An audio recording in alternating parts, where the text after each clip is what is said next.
Good morning dear students. Welcome to online classes of Shivam Sankalp public school Bakhriwa Anjani Sonbhadra. आज हम class 8th A subject science का chapter 4 metals और non metals के बारे में जानेंगे। मेटल्स यानी धातु, नॉन मेटल्स यानी अधातु। ठीक है, जैसा कि हम जानते हैं कि विभिन्न मेटल्स और नॉन मेटल्स की खोज हमारे मानव सभ्यता की प्रगति की ओर ले जाने में महत्वपूर्ण भूमिका निभाती है।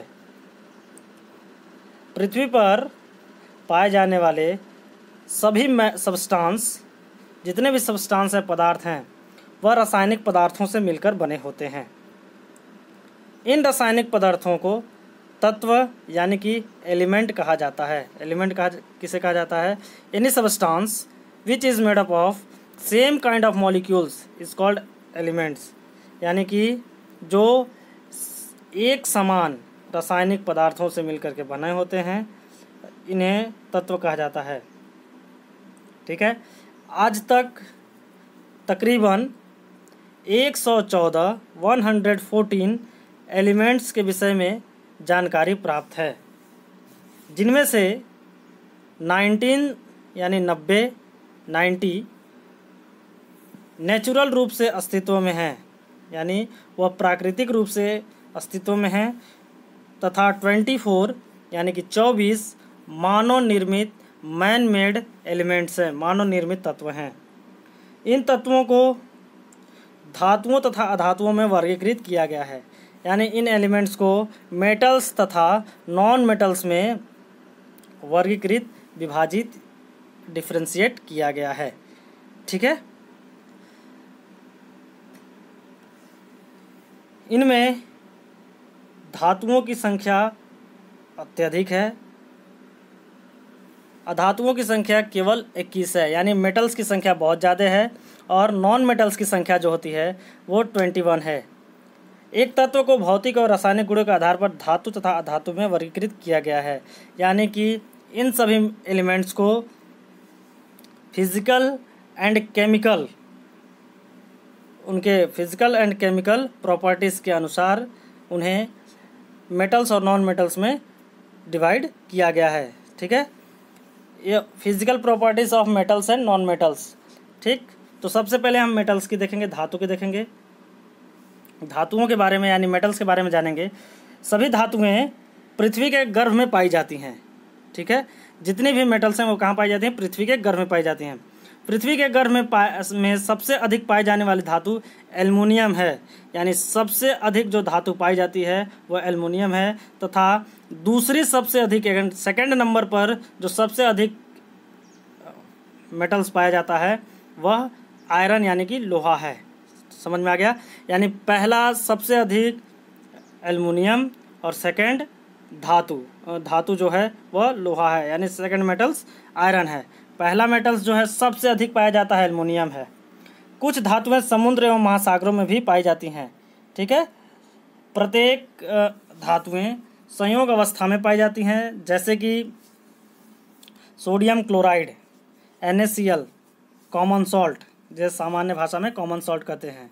ठीक है, अधिकतर धातुएं जो होती हैं पृथ्वी के गर्भ से यानी पृथ्वी के अंदर से खनिज के रूप में पाई जाती हैं। जो खनिज क्रिस्टल्स होते हैं चट्टानों के अक्रमिक घटक होते हैं जो पृथ्वी के गर्भ को बनाते हैं। अधिकतर खनिज धातु ऑक्साइड तथा धातु सल्फाइड में होते हैं, यानी मेटल ऑक्साइड्स और मेटल सल्फाइड में होते हैं, जैसे फेरस सल्फाइड यानी Fe2O3 लोहा ऑक्साइड। ठीक है, फेरस ऑक्साइड, तथा पारा सल्फाइड HgS। ठीक,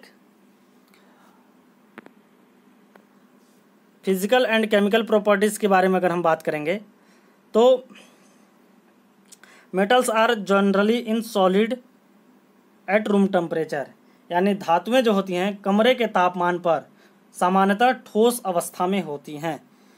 ठीक है, कमरे का तापमान कितना होता है? 25 degree Celsius. 25 degree Celsius is the room temperature.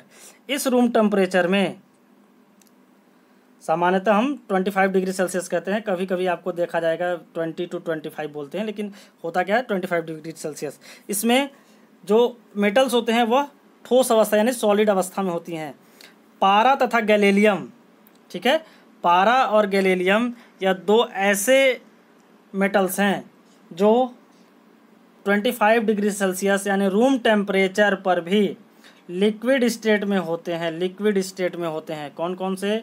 पारा और गैलीलियम, पारा, ठीक है, और गैलीलियम, गैलीलियम यह दो ऐसे हैं जो रूम टेम्परेचर पर किस स्टेट में होते हैं? लिक्विड स्टेट में होते हैं। ऐसे सॉलिड हैं जो रूम टेम्परेचर पर लिक्विड स्टेट्स में पाए जाते हैं, ठीक है।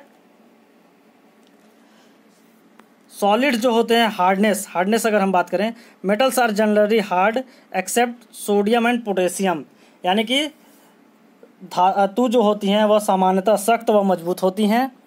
सोडियम और पोटेशियम जो हैं वो कोमल धातुएं होती हैं, सोडियम और पोटेशियम को छोड़ करके, ठीक है। सोडियम और पोटेशियम को चाकू से भी काटा जा सकता है, इतने कोमल धातु होते हैं कि इन्हें चाकू से भी काटा जा सकता है। जहाँ non metals, whereas non metals are usually soft, लेकिन अधातु क्या होती हैं?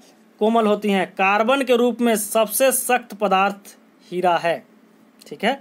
कार्बन, डायमंड जो है वो सबसे सख्त सब्सटेंस है, यानी सबसे स्ट्रॉन्ग सब्सटेंस है, ठीक है। अब इसके हम शक्ति के बारे में जानेंगे, लस्टर के बारे में। धातुओं में उच्च क्षमता होती है, यानी कि मेटल्स में जो होते हैं वो उच्च क्षमता होती है, या बिना टूटे अधिक दबाव सह सकती है, ठीक। जिंक, एंटीमनी तथा आर्सेनिक ऐसी धातु हैं जिनमें उच्च क्षमता नहीं होती है, ठीक है। अगर अधातुओं की बात करें तन्य शक्ति की, तो अधातुओं में तन्य शक्ति कम होती है, खिंचाव जो होता है उसमें कम होता है। घनत्व, ठीक है। नेक्स्ट हम देखते हैं चमक जो होती है, लस्टर। अपनी शुद्ध अवस्था में धातु जो होते हैं सतह पर चमकती हैं और इसे धातुई चमक कहा जा सकता है। मेटल्स जो होते हैं, all metals are shiny in appearance, the shine metals are called lustre, ठीक है। धातुई चमक को हम क्या कर सकते हैं? इंग्लिश में लस्टर कर सकते हैं। Some metals likes gold and silver have very high lustre, ठीक है। जैसे गोल्ड और सिल्वर जो है उनमें बहुत अधिक चमक होता है, ठीक है। Non metals do not have a lustre, यानी कि अधातुएं जो होती हैं उनमें चमक नहीं होता है, ठीक है। They have dual appearance but some non metals as graphite, diamond और आयोडीन हैव क्रिस्टल साइन, यानी कि आयोडीन, ग्रेफाइट और डायमंड ऐसे नॉन मेटल्स हैं जिनमें चमक होती है, ठीक है। लचीलापन जो होता है धातुओं में, यानी मेटल्स में बहुत सारे लचीलापन होते हैं। जैसे अगर हम तार बनाते हैं, कौन से धातु का तार बनाते हैं? एल्युमिनियम का, एल्युमिनियम तार बनाए जाते हैं, धातु में लचीली होती हैं, ठीक है। इसको खींच करके तार बनाया जाता है, एक पदार्थ द्वारा तारें बनाई जाती है। जिंक, एंटीमनी तथा आर्सेनिक ऐसी धातुएं होती हैं जो लचीली होती हैं, ठीक है, बहुत ज़्यादा, ठीक। इनमें क्या कह सकते हैं हम कि इनमें जो होती है ध्वनि उत्पन्न करने वाली क्षमता होती है।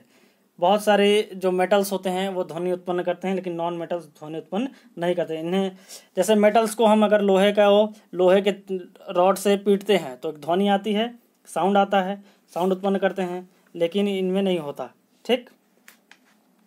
इनका जो मेल्टिंग एंड बॉइलिंग पॉइंट होता है वो अभी सामान्य होता है, ठीक है। और अब हम नेक्स्ट देखेंगे chemical properties of metals and non metals. ये तो फिजिकल प्रॉपर्टीज मेटल्स और नॉन मेटल्स था। अब हम केमिकल प्रॉपर्टीज़ के बारे में जानेंगे मेटल्स और नॉन मेटल्स के, ठीक है, नेक्स्ट वीडियो में। तब तक के लिए धन्यवाद, thank you, have a nice day.